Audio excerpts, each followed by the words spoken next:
শুল্ক কর্মকর্তাদের কর্মবিরতি, পরিবহন ধর্মঘট সহ নানা প্রতিকূলতার পরও বছর শেষ হওয়ার আগে কন্টেইনার ও কার্গো হ্যান্ডলিং রেকর্ড গড়েছে চট্টগ্রাম বন্দর কর্তৃপক্ষ। বেড়েছে বন্দরে জাহাজ আসার সংখ্যাও।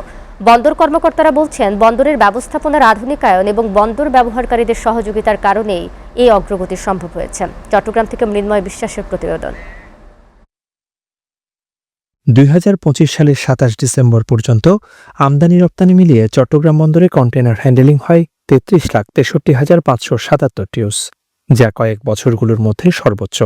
২০২৪ সালে কন্টেইনার হ্যান্ডেলিং হয়েছে ৩২,৭৫,৬২৭ টিউস।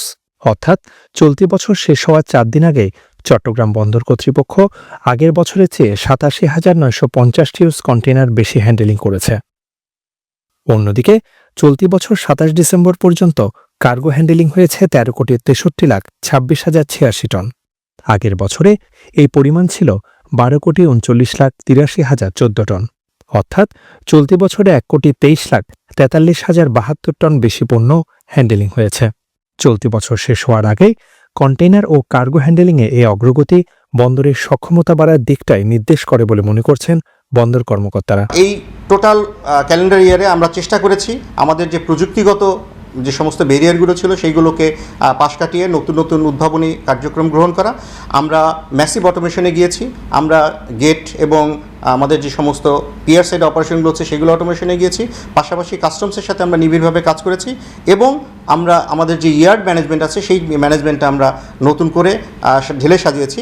চলতি বছরে চট্টগ্রাম বন্দরে জাহাজের অপেক্ষমান সময় প্রায় শূন্যে নামিয়ে আনা গেছে। এর ফলে জাহাজ সাথে সাথে বার্থিং পাচ্ছে এবং দ্রুত পণ্য খালাস সম্ভব হয়েছে। অন্যদিকে চট্টগ্রাম বন্দর কর্তৃপক্ষ প্রথমবারের মতো মার্কি কোস্টগার্ডের ISPS অডিটে জিরো অবজারভেশন পেয়ে নিরাপদ ও আন্তর্জাতিক মানসম্পন্ন বন্দরে পরিণত হয়েছে। প্রতিবন্ধকতা পেরিয়েও আমরা দেখেছি যে রপ্তানির ক্ষেত্রে বেসরকারি উদ্যোগগুলো প্রায় ৬.৪% প্রবৃদ্ধি পেয়েছে এবং আমদানির ক্ষেত্রে প্রায় ১৪% প্রবৃদ্ধি পেয়েছে। আমরা মনে করি যে দেশের আপামর উন্নয়ন কর্মকাণ্ড এবং বাণিজ্যের ধারাবাহিকতা, এসব কারণেই আমরা আমদানি এবং রপ্তানি উভয় ক্ষেত্রেই প্রবৃদ্ধি পেয়েছি। চলতি বছরের এই অর্জন বাংলাদেশের অর্থনৈতিক প্রবৃদ্ধি ও আন্তর্জাতিক বাণিজ্যে বন্দরের প্রতিযোগিতামূলক অবস্থানকে আরও শক্তিশালী করবে বলে মনে করছেন বন্দর সংশ্লিষ্টরা। মৃন্ময় বিশ্বাস, এসএটিভি, চট্টগ্রাম।